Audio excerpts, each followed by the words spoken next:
viens, viens. Il y en a encore une là. Allez hop. 10, 11, 14, 15. Ouais, elles sont toutes là. Moi je les reconnais parce qu'elles ont tous une cloche et puis que je les connais depuis leur naissance. Ouais, ça c'est Aline. Ils ont tous un nom qui commence par A. Et je les retiens par rapport à leur physionomie. Et puis les numéros d'oreilles.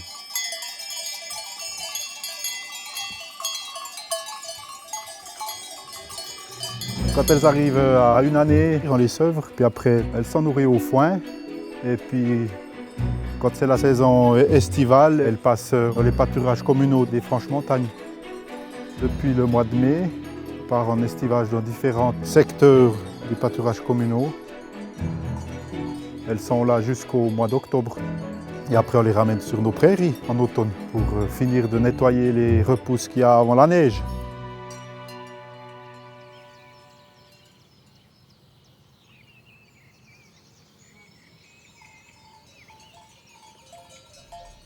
Et puis après, c'est des genisses qui viennent à 1 année et demie, puis après elles s'ensaillent durant l'hiver. Au bout de 2 ans et demi, 3 ans, elles sont prêtes à faire leur veau et puis elles passent pour la production laitière.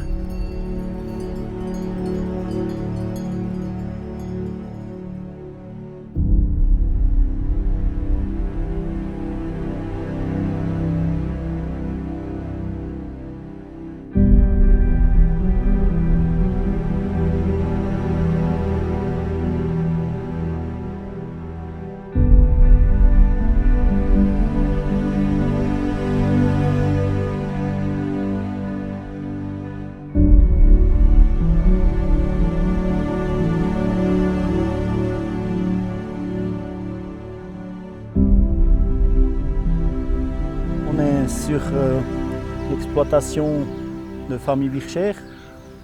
Timothée et moi-même Philippe, on est collaborateurs. Et ici nous sommes sur le pré où en général on récolte le foin. Et comme c'est l'automne, les vaches mangent encore la dernière coupe avant l'hiver. J'ai fait 3 ans d'apprentissage chez Nicolas Gogna puis Sébastien Oplicre. Et puis après ça, je suis venu à la maison. Depuis très jeune, j'ai toujours été passionné des vaches. En grandissant, c'est surtout la race Holstein qui m'a le plus convenu. Et puis j'espère continuer dans cette direction encore bien des années.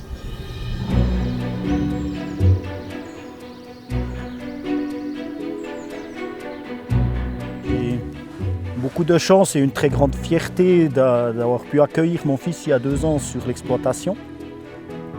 J'avais très à cœur, quand il arrive, que nous puissions décider ensemble et que nous puissions aussi travailler ensemble.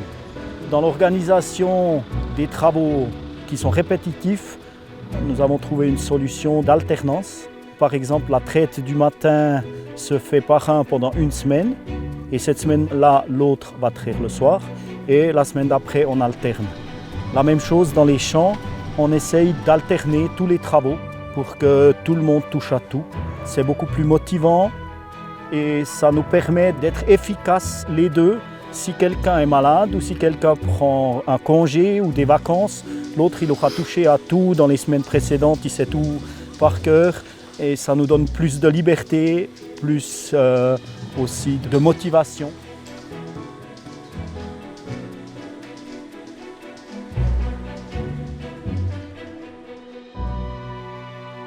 Ces pâturages d'estivage. C'est surtout pour nous permettre de pouvoir les nourrir tout au long de l'année. Ça nous évite de les mettre sur nos prés. Comme ça, on économise un peu du fourrage pour remplir notre grange.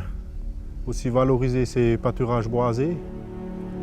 Ils ne seraient pas payés par des vaches des genisses, se mettraient en friche et perdraient toute cette valeur qu'ils nous apportent. Maintenir un paysage typique des Franches-Montagnes.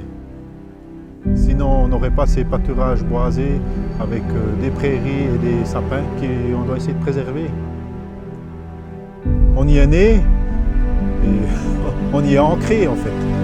De génération en génération, mes parents étaient là. Hein, et c'est un paysage unique, je crois, au niveau mondial, je dirais. Parce qu'elles ne sont pas engraissées par de l'azote. Hein. C'est vraiment des prairies naturelles. Il y a des herbages différents, des fleurs qui donnent une valeur plus spécifique à notre lait pour le transformer en tête de moine.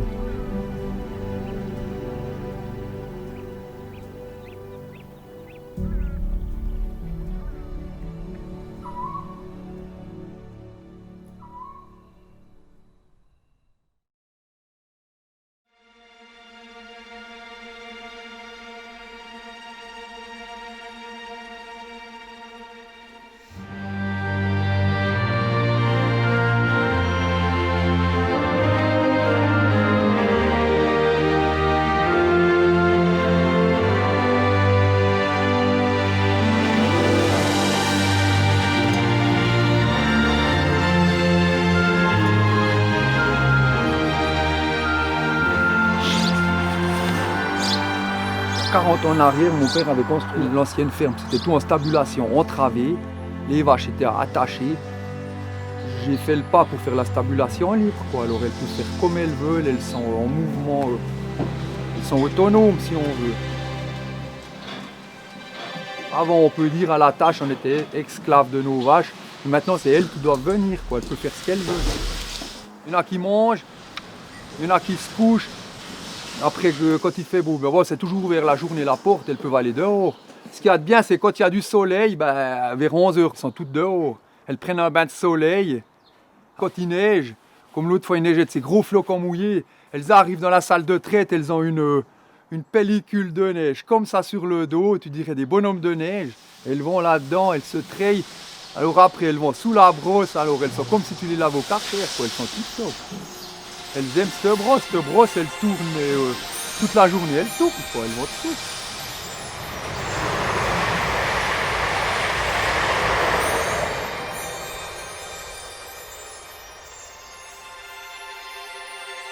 Sur notre exploitation, nous avons relativement beaucoup de haies qui datent de beaucoup de générations en arrière, qui sont une très bonne chose. Elles sont coupe-vent. Elles sont aussi des refuges pour les animaux sauvages, pour la biodiversité. C'est quelque chose de très riche, ces haies. Nos ancêtres ont régulièrement taillé ces haies pour qu'elles restent toujours comme initialement prévu. Et c'est le devoir de notre génération de continuer de faire ça. Alors le premier problème, c'est surtout les machines, éviter de faire de la casse. Et puis c'est vrai que si on laisserait trop pousser, après on ne peut plus approcher pour le faucher par exemple, et puis on perd de la quantité de fourrage. Et puis ça fait aussi de l'ombre quand on sèche le foin. Alors de régulièrement tailler les branches, ben ça refait un peu de la lumière et puis on peut plus facilement le sécher. Ce n'est pas du tout pour essayer d'éliminer la haie, bien au contraire, c'est pour la garder dans la forme, dans la grandeur, pour que la haie puisse vivre et en même temps que nous, on puisse travailler autour.